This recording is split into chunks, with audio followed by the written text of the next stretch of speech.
If you are out at night, be extra vigilant. In a shocking incident, a techie was attacked unprovoked and ended up with 14 stitches on his face. What's worse is that the cops stood as mute spectators to the vicious attack. April 18th, 2014. Trip to the shop turns bloody. This is 26-year-old Satvir Kumar Singh. Look at his condition.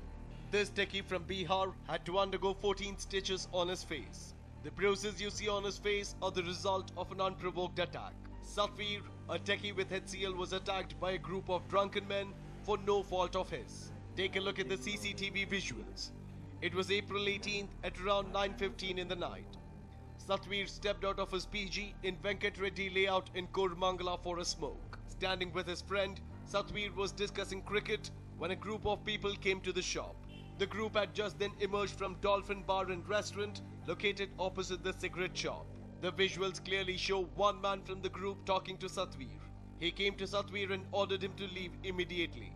As per Satvir's version, the man first spoke in Kannada and then in Hindi. But since the techie refused to go, it was 10 seconds that spelled doom.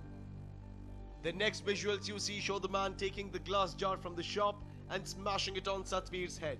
The attack lasted a mere 10 seconds, but the techie is likely to carry the scars for life.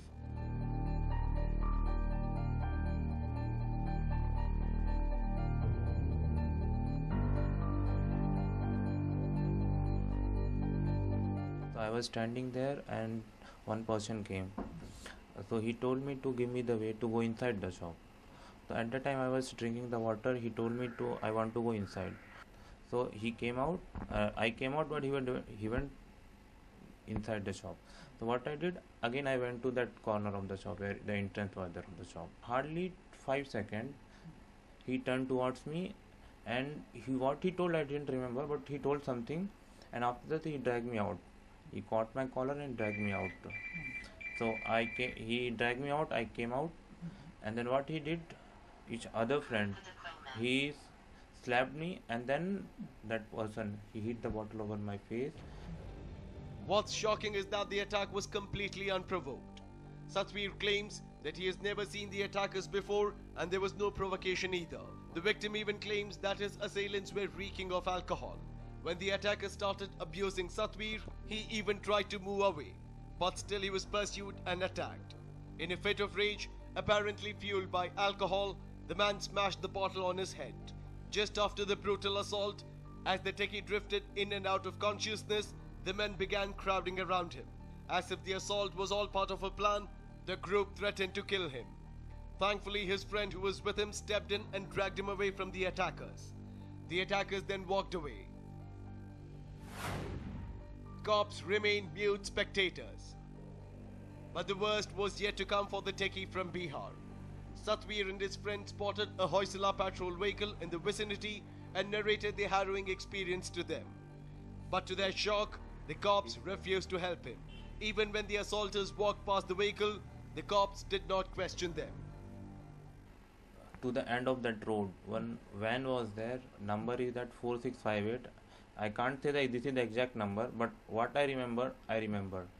So, Hoysala van, I can say. That was the Hoysala van. That driver came out, he saw my face was fully filled with the blood.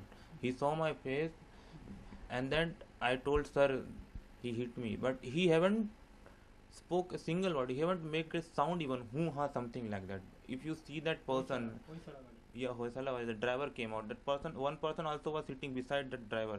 He even saw that my face also. He was simply sitting.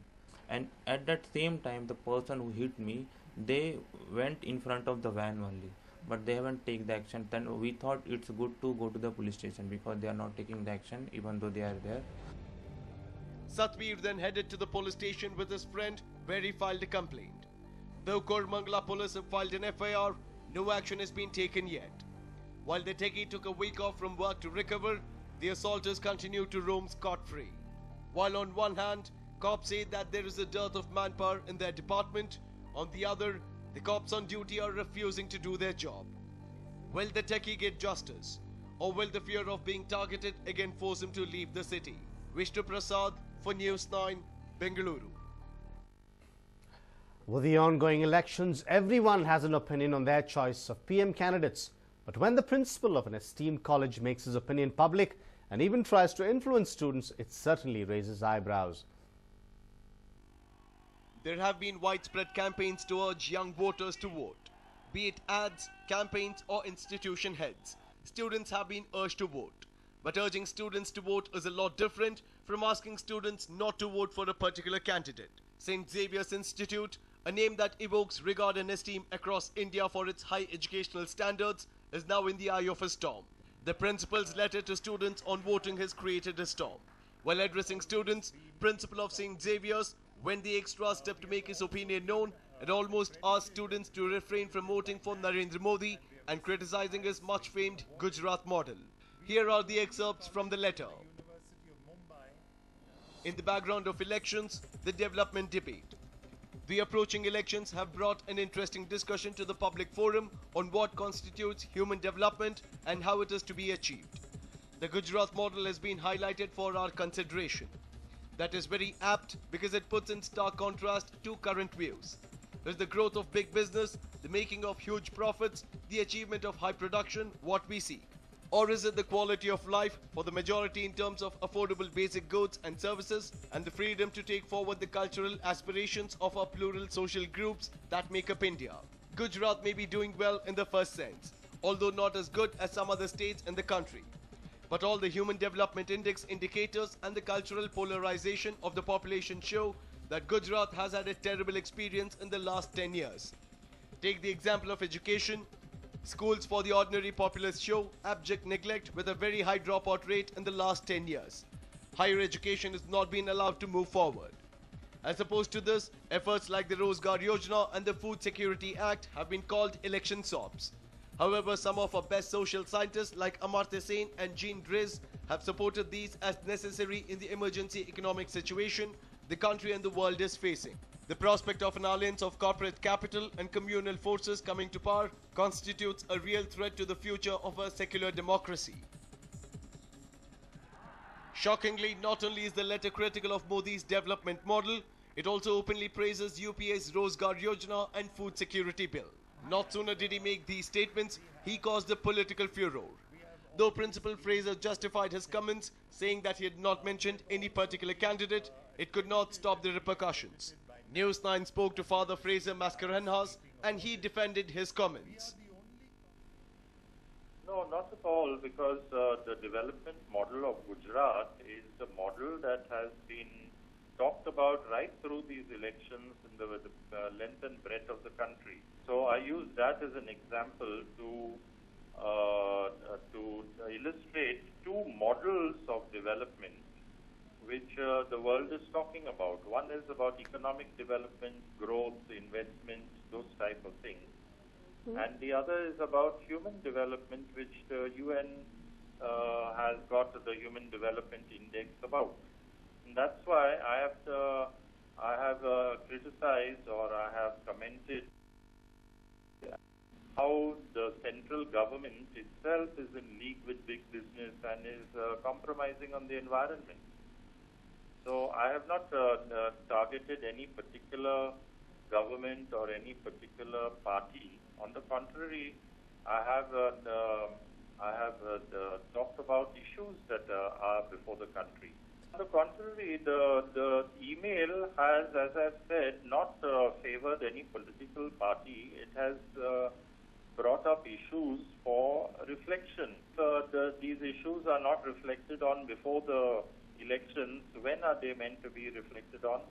So I have only collected the development debate and I have put 4 issues there before the students to reflect on and to make their choices. I have written an email to my students provoking reflection from them and asking them to vote wisely in so many words. So if somebody has taken exception to that, I regret that they have interpreted it in such a way, but it was not meant to be so.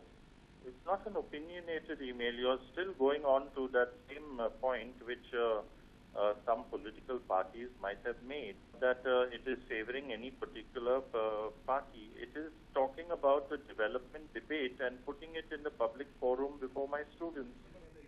BJP was quick to react, filing a complaint with the Election Commission against the statements, alleging that the principal's email to students was a violation of the Model Code of Conduct. Xavier's is a government-funded institute, and the principal of this institute is a Maharashtra state government-fundable position. The activity in his capacity being a principal is an attempt to influence the voters. This is a clear violation of the Model Code of Conduct. BJP would have appreciated if Father Mascarenhas would have discussed BJP and taken its view on Gujarat model to give a fair assessment. However, he didn't contact BJP to get our side of view. Twitter was also abuzz with tweets, some defending the principal, others shocked about the principal's biased address. Even a St. Xavier's principal seems to need hypocrisy to spread his biases. A very bad precedent. Principal of St. Xavier's College, Mumbai advises students which way to vote. I think people have the right to give their political views, even the Xavier's principal. However, students can think for themselves. Xavier's principal letter is not about freedom of expression. It's about a teacher misusing his position and trying to influence students. Look at the sold-out principal of St. Xavier College of Mumbai. Jesus did not pardon him for his sins. I can't believe this is happening. St. Xavier's principal criticizes Gujarat model, asks his student to choose well. Hasn't Father Fraser of Xavier's learned by now that students do exactly the opposite of what their principal tells them? Never met St. Xavier's principal Father Fraser Mascarenhas, but looking forward to chilling with him when we are neighbors in Karachi. Can't wait for Mukesh Ambani to buy Xavier's. While Twitter is abuzz with jokes and opinions, it remains to be seen how and if the principal can influence students.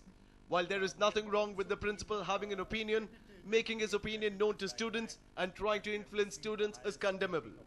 He is hoping students make a well-informed decision based on their own opinion. Nabila for News 9, Mumbai.